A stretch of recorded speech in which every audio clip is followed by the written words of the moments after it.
Antony Blinken, who is speaking right now. Let's listen in. We will work closely and swiftly with Congress to meet them as they evolve. This afternoon, I met with families of American citizens that Hamas has killed or taken hostage. The enormity of their anguish, their loss, is immeasurable.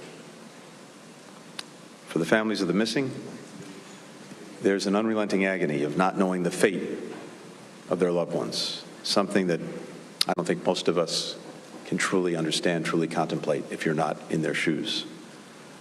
No one should have to endure what they're going through. There's so many families like them. The United States is one of more than 30 countries where family members, friends, entire communities are being forced to go through this wrenching experience because of Hamas's disdain for human life and basic human dignity. We're doing everything we can to secure the release of the hostages, working closely with our Israeli partners. I brought with me to Israel our Deputy Special Representative for Hostage Affairs, Steve Gillen, who joined my meetings with the families and will stay on the ground here to support the efforts to free their loved ones. I also had a chance to see up close the genuinely inspiring solidarity of the Israeli people in the wake of Hamas's attacks. When I visited one of the many sites where citizens have swiftly organized efforts to collect, to sort, to distribute donations to those in need, including many families who've been displaced from the south. I had a chance to meet with some of the volunteers, several of them dual U.S.-Israeli citizens. One young couple told me how they narrowly escaped with their own lives when Hamas terrorists attacked the Supernova Music Festival. They told me about their friends who were not fortunate, who were killed at that festival. Others taken hostage or still missing. In our time here in Israel, everywhere we've gone, we've met people who've been touched in one way or another by Hamas's bloody hand. A loved one, a friend, a classmate, a neighbor, a colleague, killed, maimed, missing. We encountered a nation knit together by grief, but also a nation united in resolve. The United States shares that resolve. We stand shoulder to shoulder with the people of Israel. From here, I'll go on to Jordan, where I'll meet with His Majesty King Abdullah and with Palestinian Authority President Abbas. And then over the coming days, we'll visit with leaders in Saudi Arabia, the United Arab Emirates, Egypt, and Qatar. Across each of these engagements, we'll continue pressing countries to help prevent the conflict from spreading and to use their leverage with Hamas to immediately and unconditionally release the hostages. We'll also discuss how we can continue to make real our affirmative vision for a region that's more peaceful, more prosperous, more secure, more integrated. And in fact, that is the choice. And the choice in some ways has been made even more stark by the actions of Hamas on Saturday. One path forward is a region that comes together, integrated, normalized relations among its countries, people working in common purpose, to common benefit, more peaceful, more stable. Then there's the path that Hamas has shown in stark, clear light: terror, destruction, nihilism. The choice could not be more clear. We know the choice that we're making, our partners are making. We have work to do to carry it through. In all that I did today, I was supported by an exceptional team here in Israel. It's been doing crucial work in incredibly difficult conditions, led by a remarkable chargé d'affaires, Stephanie Hallett. Stephanie's doing an extraordinary job. We also look forward to welcoming our future ambassador, Jack Lew, to Israel. As many here know, Hamas launched its attack on Simchat Torah. This is the day that Jews celebrate finishing the reading of the Torah. This Saturday, Jews around the world will chant the first words of the book of Genesis. They'll read that in the beginning, there was darkness, and then there was light. that the first person was alone until a partner joined them. I'm standing here today alongside our Israeli friends and all those who reject terror to help find the glimmers of light, even in this moment of deep darkness, and to make clear that as long as there's the United States, Israel will never be alone.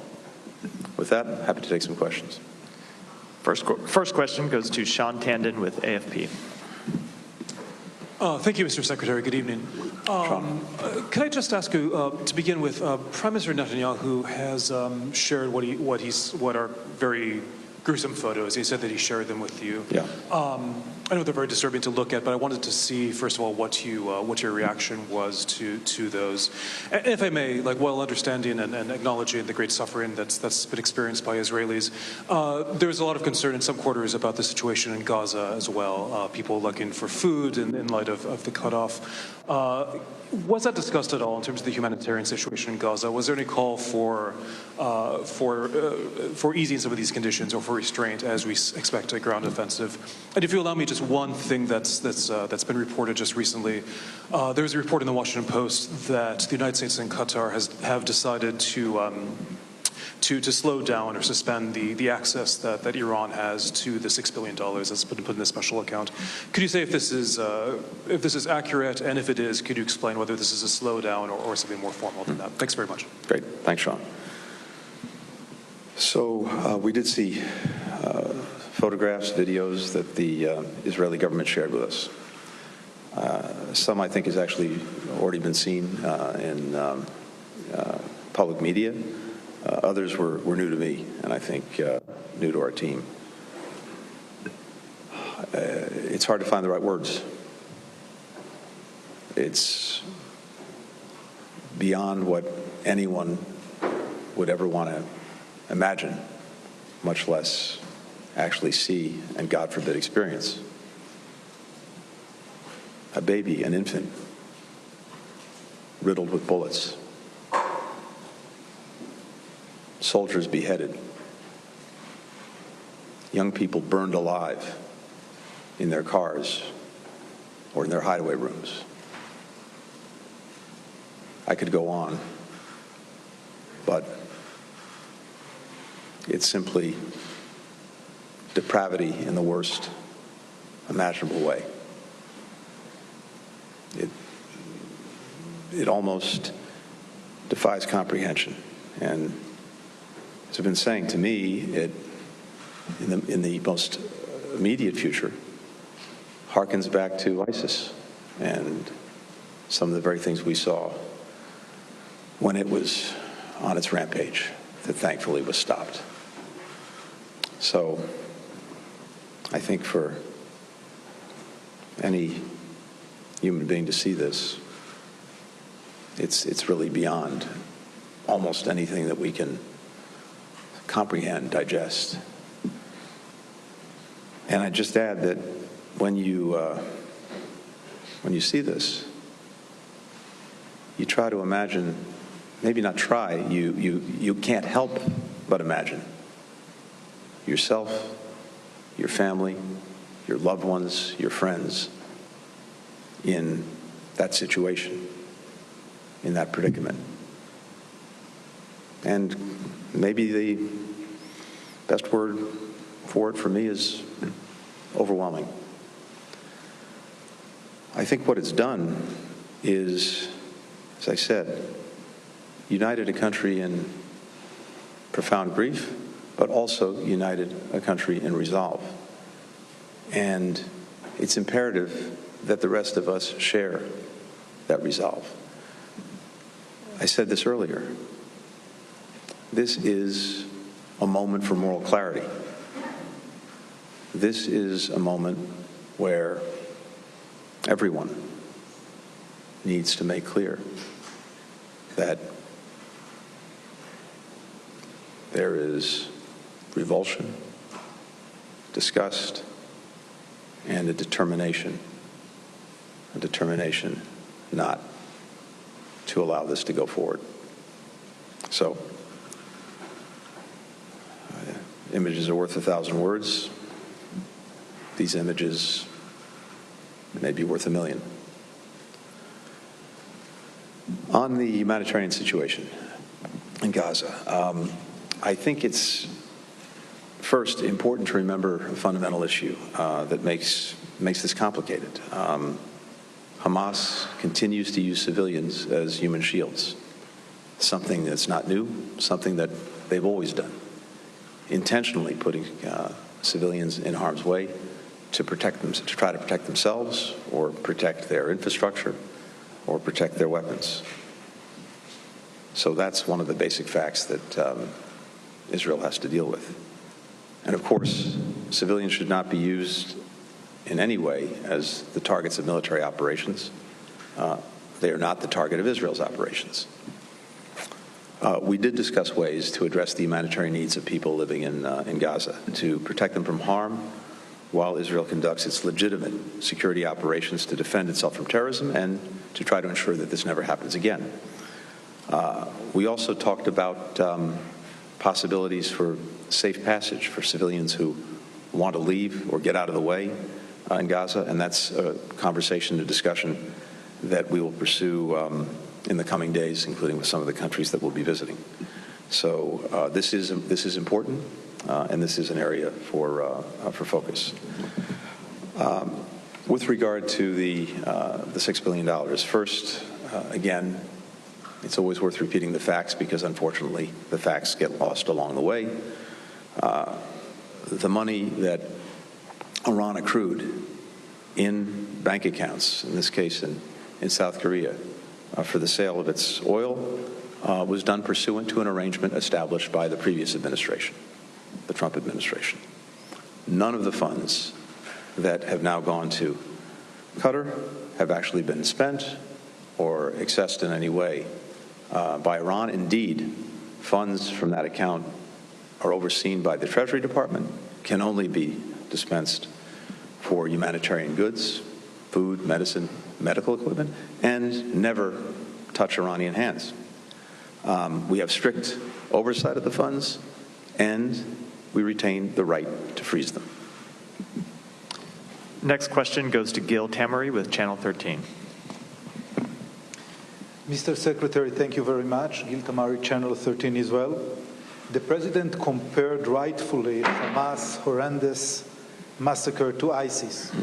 Can you provide assurance to Israel that the Biden administration will not attempt to halt Israel's effort until the goal of eliminating Hamas from Gaza is completely achieved, regardless of how long it may take? And with your permission, second question, if Hezbollah opens a second front in the north, can we expect that, if needed, the U.S. will use its military assets in the region to fight against Hezbollah together with the IDF? Okay. Thank you. With regard to the first question, the President's been very clear. I've been very clear. We stand with Israel. We stand with Israel in its determination to defend its people, defend its country. We stand with Israel in its determination to do everything possible to ensure that what happened on Saturday never happens again. And in that determination, we are, of course, as you know, providing assistance as requested by Israel for its efforts. That will continue. And we're working closely with Congress to make sure that Israel has what it needs to do what it must. With regard to the second front, as I mentioned earlier, it's our determination and that of Israel as well that there not be a second front or a third front. And we are working as hard as we can, working with other partners in the region to try to ensure that that's the case. The President has also been very clear, President Biden. He's been very clear that no one, state or non-state actor, should try to take advantage of this moment. And he's backed up that warning with the deployment of our largest carrier group, the Gerald R. Ford, as well as, again, making sure that Israel has what it needs, and that we also have appropriate assets in place. Beyond that, I'm not going to speculate on future events. For the next question, Ed Wong with the New York Times. Hi, thank you, Secretary Blinken. Many people have likened the horrendous violence by Hamas to the attacks of 9/11 in the U.S. As you know, the U.S. earned lots of goodwill after those attacks, and there were many expressions of solidarity for the U.S. from around the world. But soon afterwards, the U.S. squandered that goodwill when it began its invasion of Iraq. And now, decades onward, in retrospect, many people think that the most lasting consequences of 9/11 were the two wars that many Americans deem were disasters in hindsight. And so I wonder what lessons might you have for Israel as a friend of Israel looking back at the aftermath of 9/11? Second, I wonder whether your team has an assessment of what Hamas's goals were in carrying out the attacks, and whether it has gotten any closer to those goals with these attacks. Right. Thanks, Ed. First, let me say this with regard to 9/11. If you look at this in proportion to the size of Israel's population, this is the equivalent of 10 9/11s. That's how big and how devastating this attack has been. And of course, each of these situations is very different, and it's important to keep that in mind. Of course, we're always trying to draw the lessons from past experience, as they may or may not be applicable to what we or our partners are doing now. And of course, we are in very close conversation with Israel about the work it's undertaking, as I said, to make sure it can defend itself, defend its citizens, and to the best of its ability ensure that this doesn't happen again. Those are the objectives. And again, I'll leave the operational details to Israel, and simply say again that as we have these discussions, we're looking at past experiences, including many past experiences more immediate to this challenge, including in Gaza and including in the region. With regard to the goals of Hamas, I think that is a question mostly on which I could speculate, but not give you any kind of clear, definitive answer. There are a number of possible explanations. We have not heard from them what their goals are. And I have to tell you that in many ways, the simplest explanation may be the most compelling. This is pure evil. There may be second or third order interests. For example, I've noted this before. We've been engaged, as you know, in trying to support and advance the possibility of normalization between Israel and Saudi Arabia and other countries that do not yet have normalized relations with Israel. Something that is very challenging, very difficult, but also very possible, and something that would have a profound effect on the region, on the countries in question, and on the region, a region that's been in turmoil for so many decades that through normalization, through greater integration, then has a path to much greater stability, much greater peace, much greater opportunity for everyone in the region. Now, who opposes normalization? Hamas, Hezbollah, Iran. I think that speaks volumes as well. And the final question goes to Christine Renawi with Al Arabi News.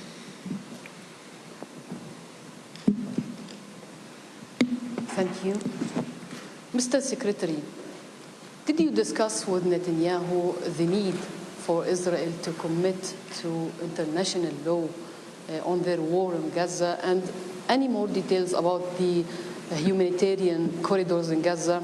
And following on my colleague question, the spokesperson of the White House retracted President Biden's claim of seeing pictures of beheaded children. But today, you mentioned in your press conference about the babies slaughtered and the woman raped. Did you see the evidence of that? Thank you. Okay, thank you. To the first part of your question, I think you've heard the President address this. I've also addressed it in different ways, which is to say this. For democracies like the United States, like Israel, it's vitally important that we respect and follow international law, humanitarian law, the law of war as applicable, and it's a standard that we hold ourselves to, and it's a standard that we look to, including if and when we fall short of it.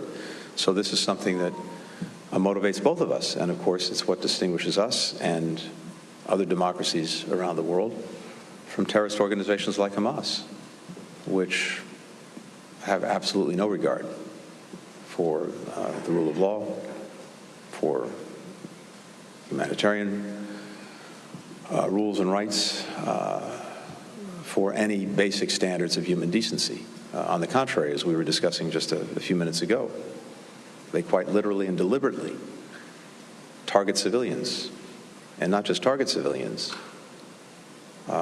target them in the most inhumane ways possible, and at the same time use them as human shields. So that's a profound distinction between our countries and a group like Hamas. When it comes to the photographs, the videos, I described what I saw today. That doesn't mean it's the entire universe. We had an opportunity to see some of the photographs and videos. Unfortunately, there are many, many, many others. And every day, the world is seeing new evidence of the depravity and the inhumanity of Hamas. Depravity and inhumanity directed at babies, at small children, at young adults, at elderly people, at people with disabilities. The list goes on. And on a basic human level, how anyone cannot be revolted and cannot reject what they've seen and what the world has seen, it's beyond me. Thank you. Thank you all.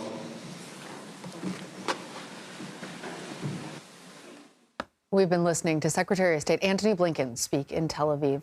Blinken said the loss of families here is, quote, immeasurable, and that everyone he's spoken with has been touched by Hamas's bloody hand.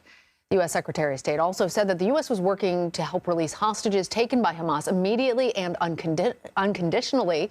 He also referenced the book of Genesis and said that there is hope that in the darkness we may find glimmers of light. Saying that the Jewish people would be reading that on Saturday.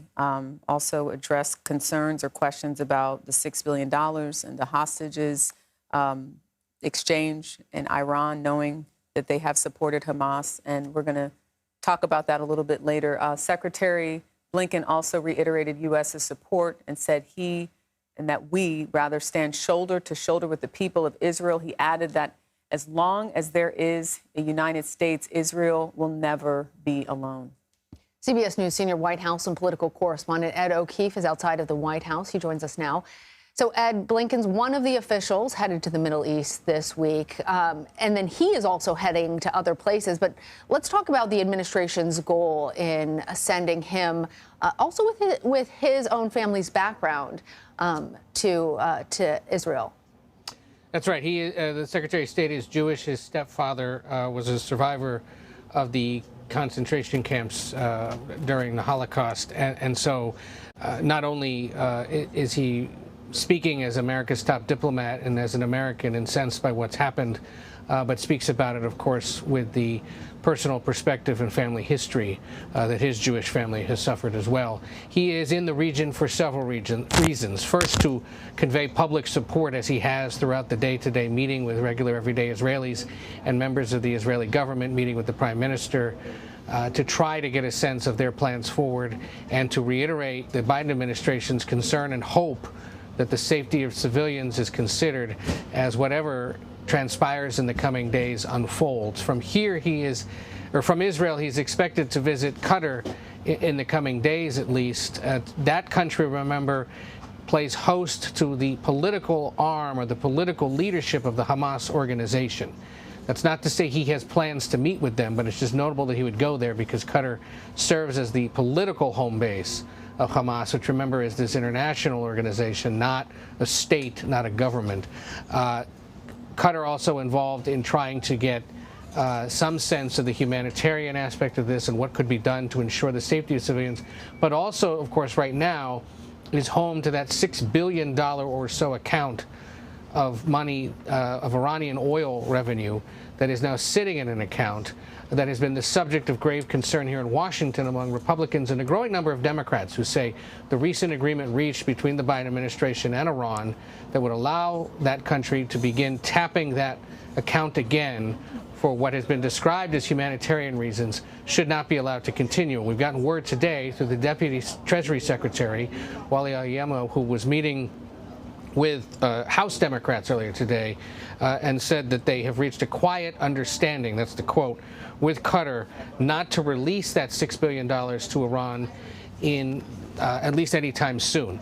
They had not accessed it. That is accurate what the Secretary of State said.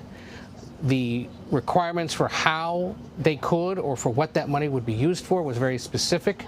But the fact that that money hasn't been tapped at all anyway makes this a frustrating and, to many people in the administration, sort of moot point because it was not the source of any of the Hamas money used in recent days, was not the source of any funding Iran may have given them, at least recently. But tangentially or more broadly, there is concern that even though Iran may say it's going to be used for humanitarian purposes, how are you going to track every single cent of that money to get a sense of where it goes? Why not withhold it? Yeah. Since historically, and over the last several years especially, Iran has been such a sponsor and ally of this organization that has now inflicted such terror on Israel. And for people, again, just trying to really wrap your head around it, it's the idea that perhaps the Iranians don't then have to worry about the money that they would have used for food or supplies for humanitarian, and then can use money that they did have for other things. And I know that is kind of the concern there. I want to talk, though, too, Ed, about the hostages. We know that there are people that are unaccounted for, Americans as well as Israelis. What more is the U.S. doing to provide, that aid outside of some of the hostage negotiators that have been working with the Israeli government from day one? Well, so you heard the Secretary of State mention that one of his deputies who is responsible for hostage affairs is now in Israel and will be working with those, trying to figure out where exactly their family members are. The State Department has an Office of Hostage Affairs that's been involved in the release of everyone from, say, Brittany Griner from Russia to others that are held in Venezuela or other countries around the world. So now, of course, this becomes a major project for that office of the State Department, and a deputy being there that's been at this for several years now and has experience in the region is designed to lend support to the Israelis and to serve as an envoy essentially for Americans, especially who are concerned about the fate of their families. Beyond that, there are FBI experts that have been flown into Israel to assist the Israelis as they try to figure out what exactly they can do to get those people back and where they might be. And then there's the military aspect, because, of course, in some situations around the world, in very isolated incidents, I can recall, for example, military units being used to help extract Americans from situations across the African continent. Why wouldn't they be used as well in this situation? Well, it hasn't been ruled out. We know there are Delta and SEAL Team 6 units in the United States standing by to be deployed if necessary. The fact that there's now a large naval strike group in the Mediterranean waters off the coast of Israel and Gaza, at least near enough, that could be used as a staging ground for potential hostage rescue operations. But there's been no talk here, at least publicly, of any planning that would involve U.S. forces going in to get hostages. And a lot of that may depend, frankly, guys, on whether or not Israel launches military operations in the coming hours or days that would make hostage retrieval or rescue that much more difficult. Yeah. And President Biden says the U.S. will provide additional military support to Israel. Obviously, he's the commander-in-chief, but Congress controls the purse strings. So I'm wondering what type of aid we're actually likely to see coming from the United States, and is the ongoing chaos in Congress potentially going to lead to any delays in providing that assistance? I think the short answer to that is most likely. And we're just going to have to wait and see what transpires among House Republicans in the coming hours and days. They're meeting again this afternoon to try to see if they can find someone that has enough support to serve as Speaker. And boy, oh boy, does that person have a lot to do once they're in place. Most urgently, the White House has signaled that, yes, once the House and Senate are back next week from their Columbus Day week-long break, they will be asking for billions of dollars. We don't know exactly how much. We could be talking anywhere from $6 billion. I've heard $100 billion potentially, because that would not just go to Israel. It would go to Israel, Ukraine, Taiwan as well. Remember, those are the things that are out there that need U.S. international assistance. There's been a debate, of course, on Capitol Hill about whether or not this massive package of urgent priorities should also include more money for U.S. border security. That may be a non-starter at the White House, depending on what Republicans exactly want to do with that money, but the White House may also realize that they have no choice but to include that if it ensures faster passage and allows for the aid to get out.